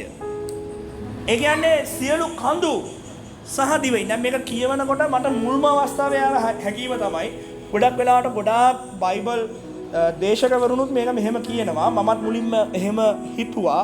එහෙම නොවෙන්නත් නෑ. මේක ඍජු මතුපිට අර්ථය මෙහෙමයි. මමත් එහෙම තමයි මතුපිට අර්ථයෙන් තමයි හිතුවේ. කඳු සහ ඒ කියන්නේ කඳු දැන් මට ඔක මැමුනේ මුලින්ම කියවනකොට දැන් පහුගිය කාලේ අපි දන්නවා දිත්‍රාසුලි කුණාටු ආවනේ. ඒතර අපි අස්පනා පිට දැක්ක කඳු මොකක්ද වෙන්නේ?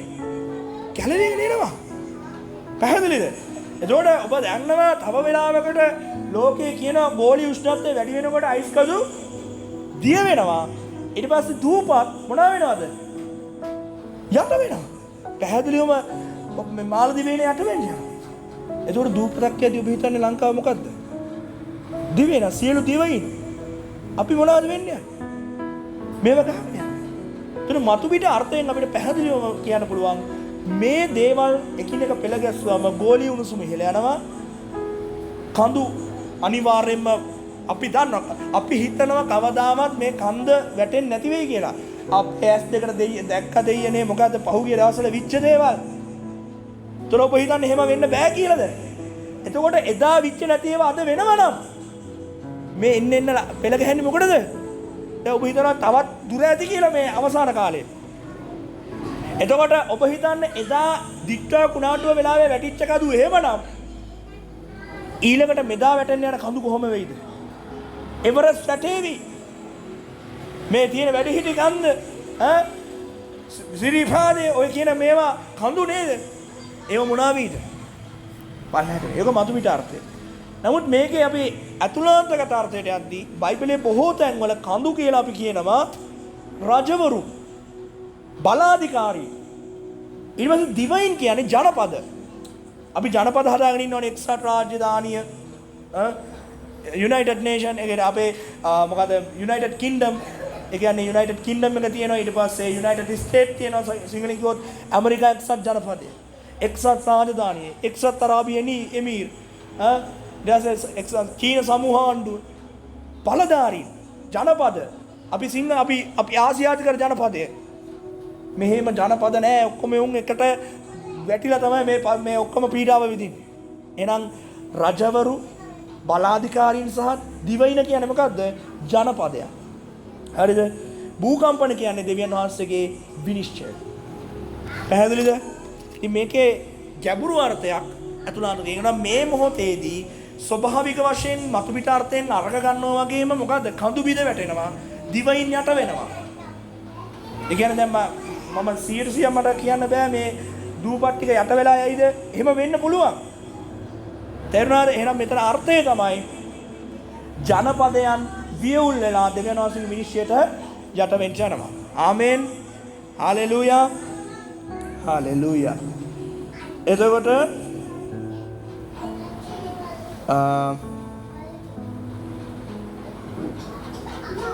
මෙතනින් අපිට පැහැදිලි වෙනවා එහෙනම් දැන් අවසාන පදයට අපි යමු. ඔහු කඳුවලටත් පර්වතවලටත් කතා කොට අප පිට වැටි සිංහාසනයේ වැඩ ඉන්න තනත්තන් වහන්සේගේ මුහුණ ඉදිරියෙන් බැටළු පැටවාණන්ගේ උදහසෙන් අප සඟවා ගනිල්ලා මක් නිසාද උන්වහන්සේගේ උදහසේ මහත් දවස පැමිණෙන බැවින් සිටින්ට පුළුවන් කාටයිදයි ඇසුවෝය. මම මෙතනින් අද දවසේ අවසන් කරනවා. මම තව ලෑස්ති වෙලා ආවා. නමුත් මට අවසාන මෙතනින් කරනවා. මගේ උගුර පොඩ්ඩක් අමාරු නිසා අද දවසේ අපි 6 වෙනි පරිච්ඡේදයෙන් අවසන් කරමු. 7 වෙනි පරිච්ඡේදය අපි ඉදිරියට තියාගමු. ඕකේ? හරි. දැන් අහගන්න. මම මෙතන අවසන් කර දැන් හොඳට අහගන්න. දැන් ඔබට පැහැදිලිද? අර මිනිස්සු කියනවා ස්වාමින් වහන්සේගේ උදහස දැන් පැමිණිලා තියෙනවා. ආමෙන්. මම දැන් පොඩි දෙයක් කියන්න. මම ඔබට පටන් ගද්දිම කිව්වා එලිදරව් පොතේ ආඩම්මාලාව යද්දී කිතුණුවන් අතරේ එලිදරව් පොතේ වැරදි විග්‍රහයන් කිහිපයක් තියෙනවා කියලා. මොකක්ද එකක්? එකක් තමයි සභාව රහසිගතව ඔසවා ගන්නේ නැහැ. සභාව පීඩාව මැදින් යන්න ඕනේ. ආමෙන්. එහෙම වෙන්න එපා. ආමෙන් කියන්න එපා ඒක. ආමෙන් එපා. එහෙම වෙන්න එපා. මොකද ඒක එසේ වෙන්න ඕනේ නැහැ. දැන් එතකොට එහෙම සභාව පීඩාව මැදින් යන්න ඕනි කියලා ඒගොල්ලෝ කියන එක දෙයක් තමයි අර ඔබ දැක්කා 10 වෙනි පරිච්ඡේදයේදී ශුද්ධවන්තයන් ඇවිල්ලා කියනවා ස්වාමිනී අපිව මැරෙන්න ඉඩ දීලා ඉන්න එපා ගන්න කියලා. එතකොට ඒගොල්ලෝ මේ අර්ථකථනය කරනවා මේ සභාව තමයි මේ. මම කියනවා ඔව් සභාව. හැබැයි මොන සභාවද? ඔසවා ගැනීමට අසු නොවුණු සභාව. ආමෙන්. එතකොට ඔය කියනවා වගේ ඒගොල්ලෝ කියන්නේ මේ ස්වාමින්ගේ උදහස යටතෙන් එන්න ඕනි කියලා. දැන් මම මේ තර්කය බෙදින්නද? අපි ඔහොම එනකෝ තෙසලෝනික පොතට 1 තෙසලෝනික එන්නකො 1 තෙසලෝනික 1 තෙසලෝනික 5:9 එන්න. 1 තෙසලෝනික 5:9. 1 තෙසලෝනික 5:9. දැන් සභාව අහගන්න. මම ඔබට මේ කියන්නේ දෙවියන් වහන්සේගේ ආඥාවක්. ඔබගේ ජීවිතේ විවිධ පව් ඇති. ඔබ කරන රහසි පව් ඇති. ඔබ සිතින් කරන පාප ඇති. ඔබ එදිනෙදා උදෑසන දෙවියන් වහන්සේගේ ඉදිරියේ දන නමන්න නැති මිනිසියෙක් වෙති. ඔබ රාත්‍රියේදී දෙවියන් වහන්සේගේ පාද පාමුල දන නමන්න නැති මිනිසියෙක් වෙති. මේ දේවල් ඇහුවට පස්සෙවත් බය වෙන්නේ නැත්නම් මට කියන්න තියෙන්නේ මේ කතා කරන්නේ ඔබගේ සහෝදරයා විච්ච දිවෝන් නෙවෙයි. ඔබගේ සභාවේ ඉන්න දිවෝන් නෙවෙයි මේ කතා කරන්නේ. දෙවියන් වහන්සේගේ වචනය. එනිසා මගේ ප්‍රේමාන්තය ඔබට මම කියන දේ තමයි දෙවියන් වහන්සේගේ උදහසට හසු වෙන්න එපා. ඔබ චර්ච් එකට ඇවිල්ලා ඔබ පල්ලියට ඇවිල්ලා දෙවියන් වහන්සේගේ උදහසට යටින් යනවා නම් ඒක දෙවියන් වහන්සේගේ කැමැත්ත නෙවෙයි. මේ මම නෙවෙයි කියන්නේ. අපි බං කියමු. මොකද්ද? 5:9 මෙන්න මෙහෙම කියනවා. මක්නිසාද දෙවියන් වහන්සේගේ උදහසට නොව අපගේ ස්වාමී ක්‍රිස්තුස් වහන්සේගේ කරුණාව කොට ක්‍රිස්තුස් වහන්සේ කාරණා කොටගෙන ගැලවීම ලැබීමට අප නියම කළමුව. ආමේන්. ඒකට ආමේන් කියන්න. හලෙලූයා. ආමේන්. දැන් ඔබට තේරුණාද? පල්ලියේ අද අසුන්ගෙන ඉන්න සහ මේ දේශනාව කවදා හරි අහන ඔබගේ නාදයෙන් ඉල්ලන එකම දේ. ඔබගේ ජීවිතේ රහස් පව් ඇති. මම දන්නේ ඔබ දෙවියන් වහන්සේ අකමැති කිසිම දෙයක් කරන්න එපා. මේක හරි සෙල්ලම්කාර වැඩක් නෙවෙයි. ඔබ උදේට එක රූපයක් තිබිලා සභාවේ ඉරිදා මේ පැය දෙකේ වෙන රූපයක් තියෙන මිනිහෙක් නම් තරහ වෙන්න එපා. දෙවියන් වහන්සේ මෝඩයෙක් නෙවෙයි. දෙවියන් වහන්සේ මන්ද බුද්ධිකයෙක් නෙවෙයි. දෙවියන් වහන්සේ සර්ව බලධාරී සර්ව ප්‍රඥාවන්ත දෙවියන් වහන්සේ කියන්නේ ලෝකේ ස්වාමියා. ඔබගේ ස්වාමියාට එරෙහිව රහස් පාපයක් ඔබ තියාගෙන ඉන්නවද? ස්වාමින්ගේ දවසේදී දෙවියන් වහන්සේ ඔබ කෙරෙහි ලැජ්ජාවෙන් කරනවා. දෙවියන් වහන්සේගේ උදහස ඔබ පල්ලියේ මොනා කරත් ඔබ පිට වැටෙන්න යනවා. මොකද දෙවියන් වහන්සේ තෙසලෝනික 2 තෙසලෝනික 5:9 කියනවා මෙහෙම. මොකද්ද? මම ඔබව කැඳවුවේ මගේ පුතේ මගේ උදහසට නෙවෙයි. මම ඔබව ගැලවුවා කුරුසියේදී. මගේ කාරණා කරන කොටගෙන උන්වහන්සේ කාරණාව තමයි උන්වහන්සේ ගැලවීම. කරන කොටගෙන මම ඔබව ගලවගෙන ඉවරයි. එනම් මේ කවුරු හරි උගන්වනවා නම් සභාව පීඩාවෙන් යන්න ඕනි කියලා ඌට තමයි මුලින්ම පීඩාව වෙන්න ඕන. ඌට තමයි විරුද්ධ ක්‍රිස්තුස් මුලින්ම මුල තියන්න ඕන. සාතන් අව්‍යාජ ඉගැන්වීමට යනවා. ඇයි? සාතන් පොළබෝනවා මිනිස්සුන්ව. උන්ව කොහොම හරි මගේ පාලට ගෙනල්ලා දීපන් ඊට පස්සේ මං කරන්න කියලා ඔහොම පෙන්නනවා. මං කියන එක තේරුණාද? එසෝ ඔබ හිතන්න එපා මේක ඇත්තක් දන්නේ නැහනේ. යේසුස් වහන්සේ එනවත් දන්නේ නැහනේ. දැන් අප්පමුත්ත පනත්ත කාලි ධම්ම කියනවනේ. ඊම අතලගයි අපි හැමදාම ගීතිකාව කිව්වා. මොකද කවදාද ගුණවති ආච්චිත් කිව්වා. අන්නපූර්ණ නැන්ටිත් කිව්වා. ඔක්කොම කිව්වනේ කවදද කියලා ඇහුවා. මේ මිනිස්සු යේසුස් වහන්සේ කවදද කියලා දකින්නේ නැතුව මැරුණා. හැබැයි මතක තියාගන්න. ඒ දවසේ ඊම අතලගයි. අතලගයි කියන්නේ මොකද මම කිව්වා කොහොමද ස්වාමීන් වහන්සේට එක දවසක් අවුරුදු දහසක් එක දවසක්. උන්වහන්සේ කාලේ විරහිතයි. ඉතින් අපිට දවස් සති මාස ගියාට දෙවියන් වහන්සේට ඒවා කිසි දවස් නෙවෙයි. හැබැයි මේ යන විදිහට ලෝකේ සියල්ල පෙළ ගහලා ඉවරයි. අවසානයේ මේ වෙන්න යන දේවල්. ආමෙන්. එන ඔබට තේරෙනවා ස්වාමීන් වහන්සේ උදහසට නෙවෙයි. කවුරු හරි උගන්වනවා නම් සභාව පීඩාවට ලෑස්ති වෙන්න කියලා මම කියනවා ලෑස්ති වෙයල්ලා හරියට ඉන්නේ නැති උන් ටික. මට නම් ඒක ඕනේ නැහැ. මට එහෙම ඕනි නෑ.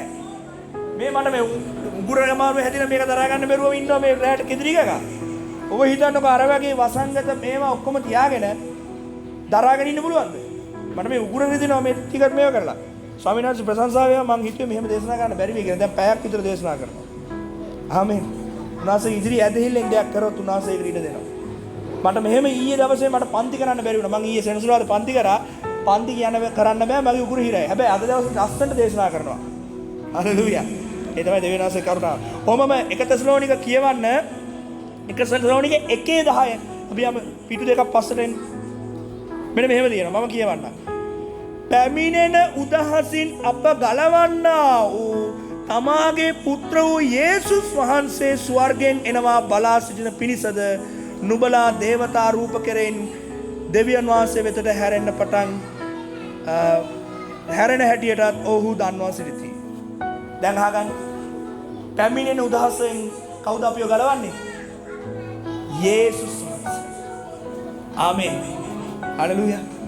ඔබට පැහැදිලිද එහෙනම්? අපි සියලු දෙනා මාසුන් වලින් නැගිටිනවා. කවුරු හරි ඔබට උගන්වනවා නම් සභාව පීඩාව අස්සෙන් යන්න ඕනි. සභාව මොනාම හරි පීඩාව පැත්තෙන් ගිහිල්ලා විරුද්ධ ක්‍රිස්තුස්ගේ පාලනය අතරතුර උස්සනවා කියලා මම කියනවා ඒක ව්‍යාජ ඉගැන්වීම. මොකද මම හදපු කතාවක් නෙවෙයි කිව්වේ. මම අද ඔබට ඔප්පු කරේ මොකෙන්ද? බයිබල් පදවල. ආමෙන්. දැන් ඔබට ලබන සතියේදී මම තවත් පෙන්වන්න යන්නම්. දැන් එලිදරව් අපි එහෙනම් 6 වෙනි පරිච්ඡේදයේම අවසానයි. තව එක මුද්‍රාවක් තියෙනවා. මොකද්ද? 7 වෙනි මුද්‍රාව. හැබැයි 7 වෙනි මුද්‍රාව කඩන්නේ 7 වෙනි පරිච්ඡේදේ නෙවෙයි. 7 වෙනි පරිච්ඡේදයේදී පොඩ්ඩක් ඉස්සරහට එන්න යනවා. 7 වෙනි මුද්‍රාව කඩන්නේ 8 වෙනි පරිච්ඡේදේ. ඒ කියන්නේ ඊට කලින් මේ 7 වෙනි මුද්‍රාවේදී මම ලබන සතිය උගන්වන්න යන්නේ අර මැනුණා ඉන්නව නේද? මැරුණා කියන්නේ කවුද? ඔසවා ගැනීමට අහුන් නැතිව මැරිච්ච අය. දැන් මොකද කරන්නේ? ස්වර්ගයට ගන්නවා. ඒ කියන්නේ පීඩාව විඳලා. පැහැදිලිද? ඉතින් ඕක අල්ලගෙන තමයි ගොඩක් කට්ටිය කියන්නේ පීඩාව ඉවරුනාට පස්සේ ස්වර්ගයට ගන්නවා කියලා. නෑ. දැන් මෙතන ඊට පස්සේ තියෙනවා 1,44,000ක් ගන්නවා. මගේ දෙයියනේ එච්චර පොඩි ගාණක්ද ගන්නෙ? බිලියන ගාණක ඉන්න එකෙන් 1,44,000යිද? අපි ලබන සතිය බලමු 1,40,000 කවුද? United Pentecostal Church ද? එහෙම නැත්නම් Assembly of God AOG ද? එහෙම නැත්නම් ලංකා පෙන්තකොස්ත ද? එහෙම නැත්නම් බැප්ටිස්ට් චර්ච් එකෙන්ද? එහෙම නැත්නම් පෙන්තකොස්ත වෙන සභාවක්ද? මොන සභාවෙන් ගන්නවද? අපේ චර්ච් එකෙන් තමයි එන්නේ එහන්නේ. නෑ. අපි 1,44,000 ගැන ලබන සතියේ කතා කරමු. මේ 1,44,000 වෙනම පිරිසක් ඉන්නවා. ඒ මම ඔබට පෙන්වන්නම්. ඒක ගැන මම ගොඩක් සාක්ෂිත් හොයාගෙන ලබන සතියේ එන්නම්. මේ 1,44,000 මේ වෙනකොට ට්‍රේනින් වෙන තරුණ පිරිසක්. එසා රහසිගතව මේ 1,44,000 ගෝත්‍ර 12න් හැදෙනකම එන්නේ. ආමෙන්. එසා ලෝකයේ මේ වෙනකොට යන්නේ ඒ තරුණයන් අවසාන කාලයට ලෑස්ති වෙනවා. ආමෙන්. හලෙලූයා. හැබැයි ඒ 1,44,000යි ඊට පස්සේ 7 වෙනි පරිච්ඡේදයේ අවසාන කොටසේදී අපි දකිනවා ගණන් කරගන්න බැරි දසදහස් ගාණක් කට්ටිය ස්වර්ගීන්ට යනවා. හැබැයි ඒ මනමාලිය නම් නෙවෙයි. ඒ මෙහෙ කරුවන් වන පිණිස. ආමෙන්. එහෙනම් අපි 7 වෙනි මුද්‍රාවත් ඉතිරි අපිට ඒ වගේම අර කිව්වා වගේ 1,44,000ත් ස්වර්ගයේ ඊට පස්සේ ඒගොල්ලෝ කොලාතු අරගෙන, ඒ කියන්නේ කොලාතු කියන්නේ මේව අරගෙන ඉන්නවා. හැබැයි 7 වෙනි මුද්‍රාව නම් දෙනවා පාර ලෝකෙන් පොළව අතු ගෑවිලා යන. ඒ කියන්නේ එහෙනම් ඔබ ලබන සතියේ නෙවෙයි ඊළඟ සතියේ වෙනකොට ඔබට දැනගන්න පුළුවන් දෙවියන් වහන්සේ චුට්ටකට ඒ කියන්නේ 7 වෙනි පරිච්ඡේදයේ පොඩ්ඩක් නිහඬියාවක් තියෙනවා. හරිද? 7 වෙනි පරිච්ඡේදයේ නිහඬියාවක්. ඒ කියන්නේ පටන් ගන්න තරම කියනවා සුලග හතර කොනෙන් අල්ලගෙන ඉන්නවා. හතර කොනේ ඒ කියන්නේ හුලගක් හමන්න ළඟයි. හැබැයි තාම හැමුවේ නෑ. හමන්න අතරින්නේ 8 වෙනි පරිච්ඡේදය. ඒ කියන්නේ උන්වහන්සේ උදහස උන්වහන්සේ තද කරගෙන ඉන්නවා 8 වෙනි එකේදී පිබලමදා. ආමෙන්. එහෙනම් ඔබට අද දවසට අවසන්. මම ඔබගෙන් ඉල්ලන්නේ මොකක්ද දන්නවද? මේ දැන් එළිදරව් 5 වෙනි කොටසට එනකන් ආවා. ඔබ පුරා පැය මම හිතන්නේ මේක දිගට බැලුවා නම් පැය 6ක් 7ක් කාලයක් අපි මේ දේශනාව කරලා ඇති. පැය 7ක් වෙනකන් අපි මේ කොටස් ටික ඉගෙනුවේ නිකන් නෙවෙයි. මම ඔබගෙන් ආදරෙන් ඉල්ලනවා මේ සභාවේ කිසිම කෙනෙක් ඔබගේ පොඩි හෝ රහස් පාපයක්වත් තියාගන්න එපා. රහස් පාපයක් කියන්නේ ඔබ ලෝකයේත් එක්ක බද්ධ වෙන ප්‍රමාණය අඩු කරන්න. මගේ දෙයියනේ සභාවට අවිල්ලත් මිනිස්සු වැටෙන කාලයක ඔබ ලෝකාකාරව ඉන්න මම ඔබගෙන් ඉල්ලන්නේ ඔබගේ ආදරණීයයන් මිනිස්යන්ව ඔබගේ දරුවන්ව සභාවෙන් ඈත් කරන්න එපා. එක දවසක් හරි සභාවෙන් ඈත් වෙනවා කියන්නේ ඔවුන්ගේ ආත්මික ජීවිතය වැටෙනවා. සාතන්ට ඕනි උන්ව කොහොමත් මේ සභාවෙන් ඈත් කරන්න. සාතන්ට ඕනි ඔබව දෙවියන් වහන්සේගේ සේවයෙන් ඈත් කරලා තියාගන්න. මං කියන එක තේරුණාද? එක දවසක්වත් සභාවට නොයා ඉන්න එපා. මොකද එක දවසක් හරි ඔබට කන්න බැරි වුණොත් ඔබ දුර්වල වෙනවා වගේ සතියක් ඔබට දේව වචනයෙන් පෝෂණය ලැබුණා.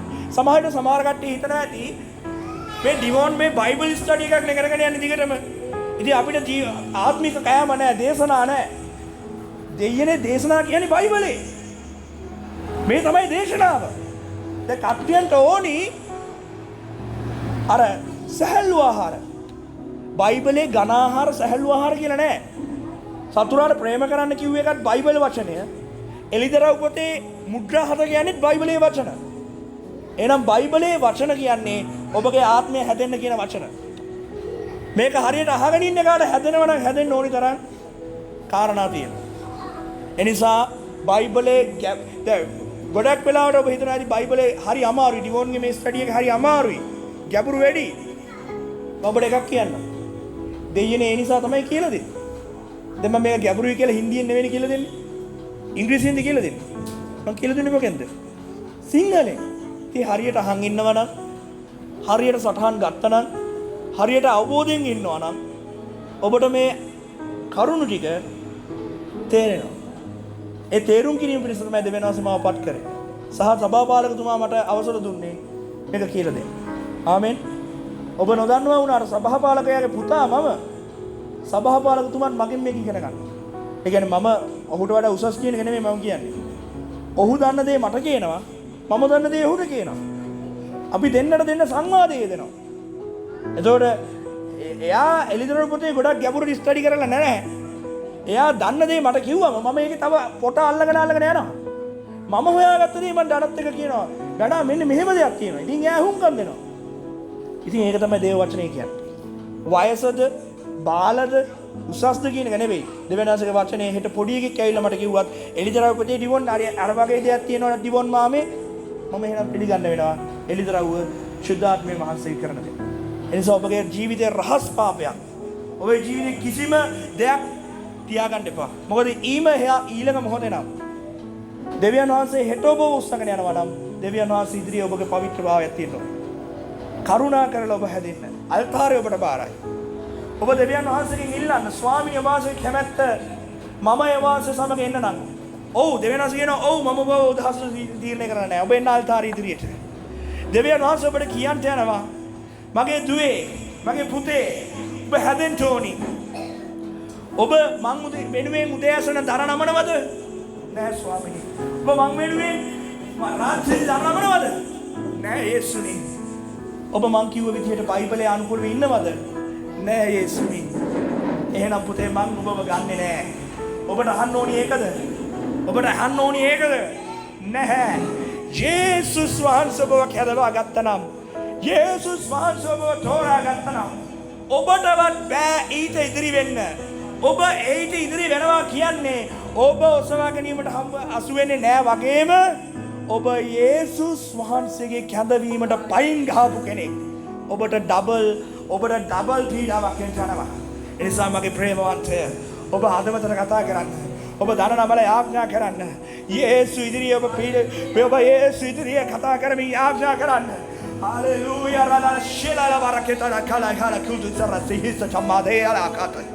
Isela koshire karamata la kera tayelo hoshe kera bakata ya. Ya la yo shele abakuye kitesa ye hoki la rabahete ala. Oh rababa la ya shi ala ko ya kisterier kuti ya chamake. Aya kechela ya rajuse he kotali ya la ko. Viva ratista pazzi che shekela ya la kuda ya ba. La ya stia pora la kela ya sha. Ela ha ya la kuda tsare kia da dai. Ya yesa la hasala ha yokolo. Ela ya se kira mala la le sora kala kasha. Irata ya la kala ma kare kala. Yes la he. Aishaya. Ya la guerra que ya vamos a atacar. Ya la quiero bala kutu sirala yalala koshana kaka. Yalabala yoko hallelujah rahea kaya. Yakashiki bala hutia tasa. Isekia kushia. Ushe kekusia hole kita maheteka. Ila ya losea. Elahua ya ki mahatere la kasia. Eya yamon seheta noya ki mahonna lehea. Ulila la shoya maratiste la kumen. Eya kuto shela ira la kitis narherala. O baba la kiara sehea kula hera bakuste yamana hea. Ashia ya la he rabakata seherinariat. Swamini vagansi seneka.